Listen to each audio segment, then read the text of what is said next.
नमस्कार। आज आपल्या किचन मध्ये बनवलेले आहे प्रसिद्ध सोलापुरी चटणी।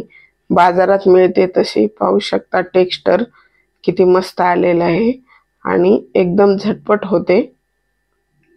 व्हिडिओ पूर्ण पहा आणि जर आवडला तर नक्की लाईक करा आणि चॅनल वरती नवीन असाल तर सबस्क्राइब करा। चला तर मग वेळ न घालवता रेसिपीला सुरुवात करूया। नमस्कार, अन्नपूर्णा रेखा या माझ्या चॅनल मध्ये आपलं सर्वांचं खूप खूप खूप स्वागत आहे।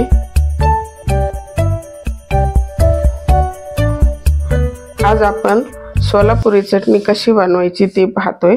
हे मी 300 ग्रॅम शेंगदाणे घेतलेले आहेत।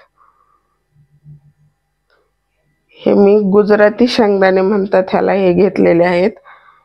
शक्यतो ती चटणी गावरान शेंगदाणे असतात त्याची बनवतात, पण जे होते त्यामध्ये बनवलेले आहे। चालते कुठल्या शेंगदाण्याची जरी बनवली तरी। कढई ठेवलेली आहे तापण्यासाठी। आता आपल्याला शेंगदाणे छान भाजून घ्यायचेत। साल निघेल इतपत भाजवायचेत, जास्त नाही काळे करायचे। माझ्या अशा छान छान रेसिपी पाहण्यासाठी आणि मला सपोर्ट करण्यासाठी माझ्या चॅनलला अजून सबस्क्राइब केलं नसेल तर नक्की सबस्क्राइब करा आणि बेल बटनावरती प्रेस करा। व्हिडिओ जर आवडला तर नक्की लाईक करा।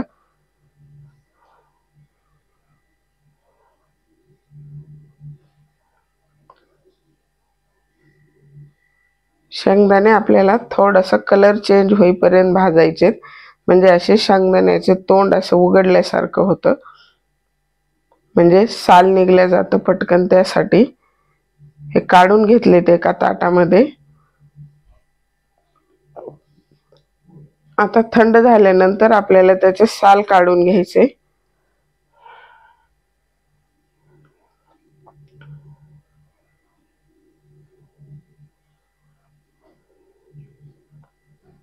सर्व साल काढून घ्यायचे।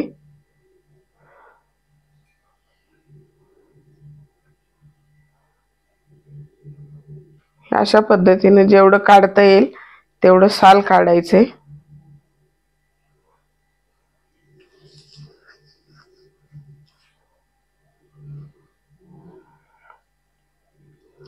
मी याच्या अगोदर पण कढीपत्त्याची चटणी, कवटाची चटणी, अजून कारळाची चटणी अशा पोस्ट केलेले आहेत। या अशा पद्धतीने आपल्याला सर्व साल काढून घ्यायचे। पाखडलं तरी चालतं, पाखडून पण निघतं, पण असं थोडंसं पटकन निघतं आणि कचरा होत नाही।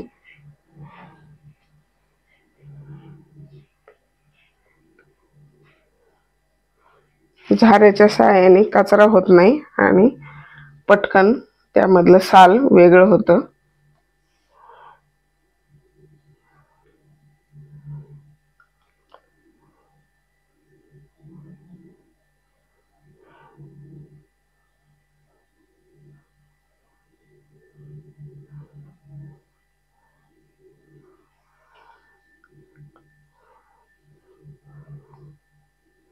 अशा पद्धतीने हे सर्व साल काढून घेतले आपण त्यातलं।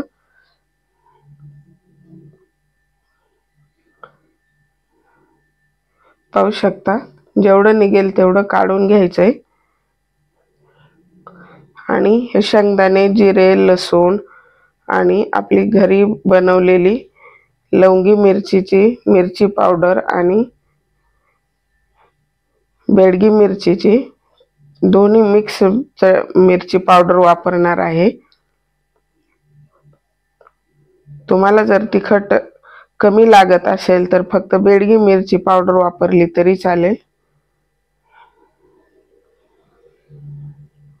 लसूण परतून घ्यायचा आहे।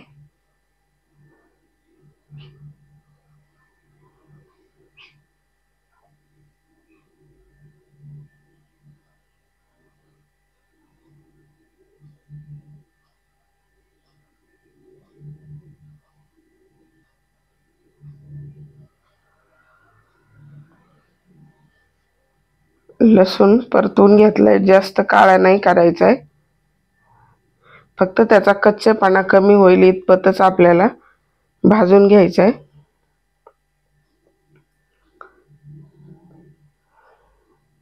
तर शेंगदाणे घातलेले आहेत, त्याच्यातच जिरे टाकायचे आहेत आपल्याला.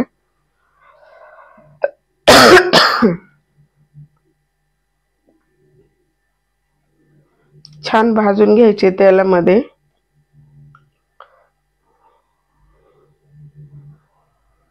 जे ओलसर तेलकट जे टेक्स्चर असतं यामुळेच येतं. या चटणीला तेलामध्ये भाजून घेतलेले असतात शेंगदाणे, त्यामुळे.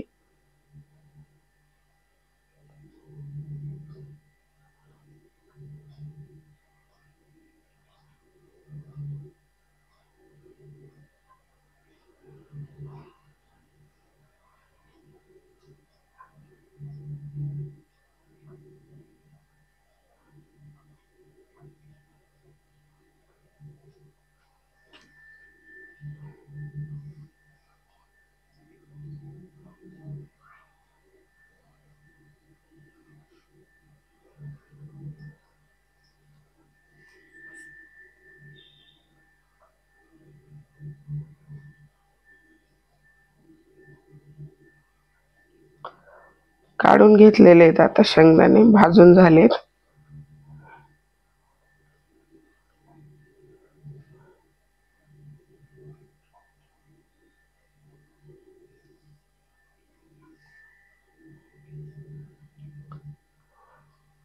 तर आपण जिरे शेंगदाणे बरोबरच घातले होते. तर ही 2 चमचे लाल मिरची पावडर आणि 2 चमचे आपली बेडगी मिरचीची पावडर वापरलेली आहे. आणि हा लसूण 15-20 पाकळ्या.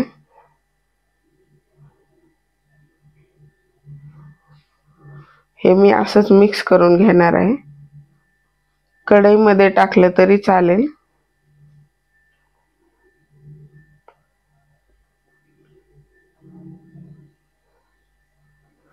तुम्हाला जर तिखट कमी लागत असेल तर मिरची पावडरचं प्रमाण कमी केलं तरी चालेल. आणि मीठ पण मिक्स केलंय त्यामध्ये.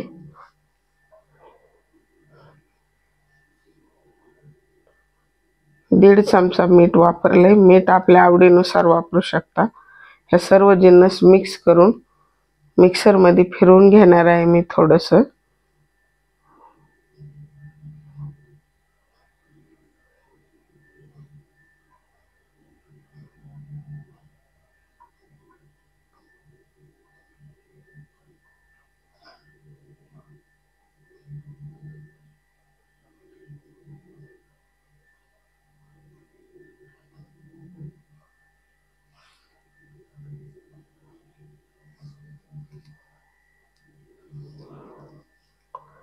हे असं मिक्सरमध्ये कोरडं वाटतंय थोडं. मी याला आता थोडंसं कुटून घेणार आहे आपल्या खलबत्त्यामध्ये. हा खलबत्ता घेतलाय लोखंडी आणि त्यामध्ये कुटून घ्यायचे, म्हणजे थोडंसं तेलकट टेक्स्चर असतं या चटणीचे.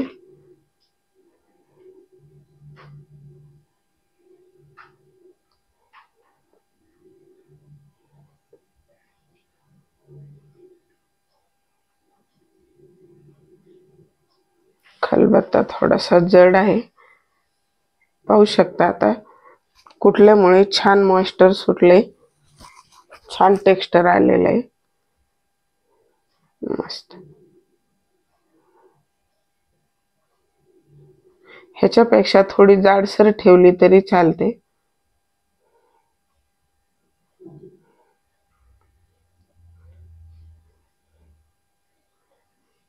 पाहू शकता. हे हातामध्ये आपण मुटका बनवल्यासारखी बनवली की तो बनतोय, म्हणजे टेक्स्चर एकदम परफेक्ट आलेलं आहे, मस्त झाली. पाहू शकता. वा, जबरदस्त दिसते. तुम्हाला व्हिडिओ कसा वाटला कमेंट बॉक्समध्ये मला कमेंट करून सांगा. आणि तुम्ही कशा प्रकारच्या कुठल्या कुठल्या चटण्या बनवता आणि माझ्याकडून कुठली चटणी तुम्हाला बनवून पाहायला आवडेल ते मला कमेंट बॉक्समध्ये कमेंट करून नक्की सांगा.